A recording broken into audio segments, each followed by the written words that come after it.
Hello everyone, welcome back to the channel. Hopefully you're going well. The international break is finally finished and we have our Game Week 9 team selection video here for you today. If you haven't already, make sure you like, comment and subscribe if you are excited for more content. But let's get into a little bit of our review of Game Week 8. A bit of an up and down game week for us here.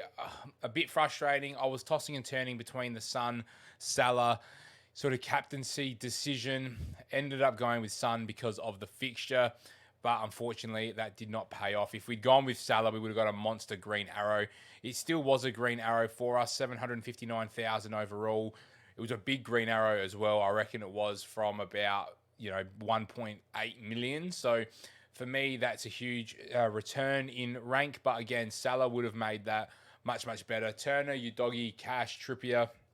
Cash a little bit frustrating not to get a return. Same with Diaby against Wolves. I believe that game finished 1-1. Was it off the top of my head? Yeah, 1-1. But Diaby did have a chance in that game. Bowen, no return against Newcastle in a 2-2 draw was a bit frustrating as well. I thought he may have been able to get on with a bit of a return there, but it is what it is. It doesn't matter too much. Botman and Kabore, we knew Gordon wasn't playing. Botman, unfortunately, was out injured, which would have been nice. But again, they conceded twice anyway, so it would have been a two-pointer. And Kabore was a bit of a shock not to be in the squad. So moving into this week, I've made a move already. You might be able to recognise Kabore's come out of my team for Costa Tsimikas. So very excited to bring in Costa in. He's come in because Andy Robertson looks to be out long term. They're saying at least up to the new year. So Costas gets a good run of games here, guys. He gets Everton, Forest, Luton.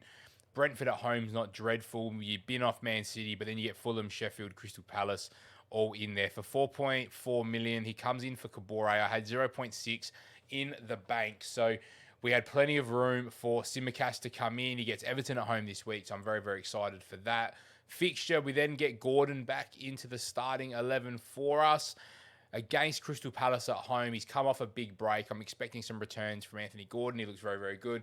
I'm going to make one move with you guys here on the video, is that Matty Cash, I think, is actually going to come into my team for Jared Bowen, and Bowen will become my first sub because Aston Villa at home are a very different animal this season. So a lot of data is pushing towards Aston Villa's home form. So I'm going to back in Villa's defence and expect that Matty Cash and Diaby hopefully can get a link up down that right-hand side for Aston Villa. Udogie gets Fulham. Again, Trippier gets Crystal Palace, who are missing Elise. They're missing Eze. They're missing Edward. I think Edward might be back, but his first game back. So there's injuries there for Crystal Palace. So I'm not expecting him to be fit and firing. And then we've got the Sun against Fulham, Salah against Everton, Diaby, West Ham, and then Darwin and Haaland to finish the team off. But we've got a big decision to make, and it's what we're going to do with Erling Haaland this week. If you listen to the podcast, I have mentioned about triple captaining Erling Haaland. Again, he's had some decent form for Norway whilst away on international break. Again, he's not had monster returns. I was going to triple captain him here against Fulham at home. Again, there's been some difficult fixtures since then, though, as well. West Ham, we know, have been very solid. Nottingham Forest are a good side. Wolves away have been very good defensively, and Arsenal's a tough game. So the fixtures haven't particularly been fantastic for Erling Haaland over the last month or so, but we know how attacking Brighton are, and what that means is they create space for their opposition in behind. At home as well, I'm really considering the triple captain on Erling Haaland this week. It's got nothing to do with chasing rank. I'm actually quite happy at 750. I know there's a lot of ground to make up, but that's not a move that I'm making in order to chase rank. It is a move because I just think Brighton really do struggle defensively, and I think there's a world where City can score 3 or 4 goals in this game.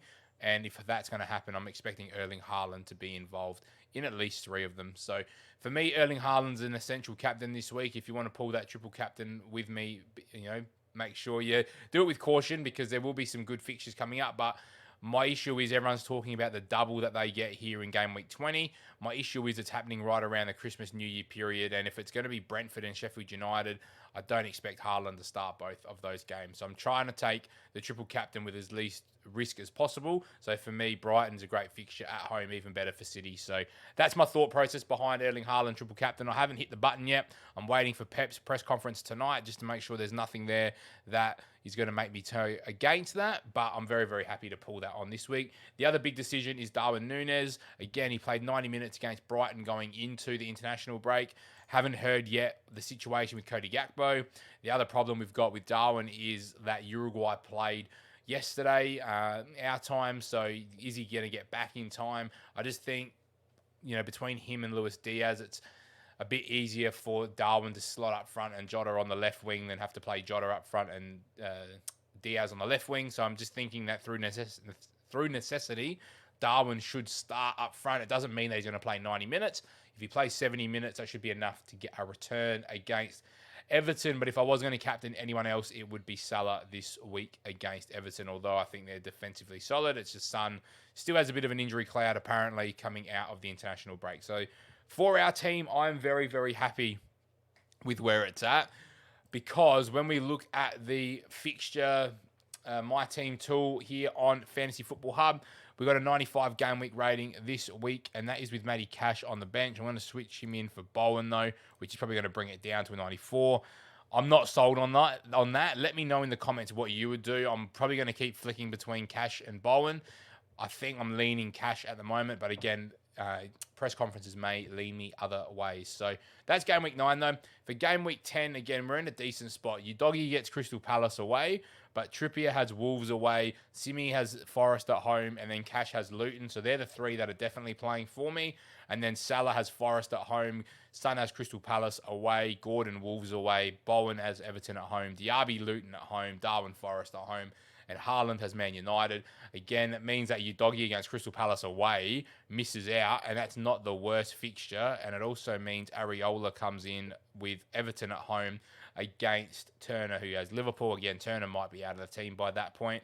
But again, game week 10, the rating looks solid to me. 89% is more around the Tsimikas minutes. So once his minutes are upgraded, the team rating's going to go up. So again, that is a very good set of fixtures. Again, Nottingham Forest are solid, but without Awoniyi, they're a lot less of a threat going forward for me. So, plenty of opportunities for attacking returns. In Tsimikas, then in game week 11, it still looks really, really solid. The bench kind of picks itself. You got Doggy and Botman have Arsenal and Chelsea. Then we've got Trippier obviously playing Arsenal, but then Luton and Forest with Brentford as the fixture for Areola. And then attacking wise, it's fantastic. Gordon against Arsenal is not ideal.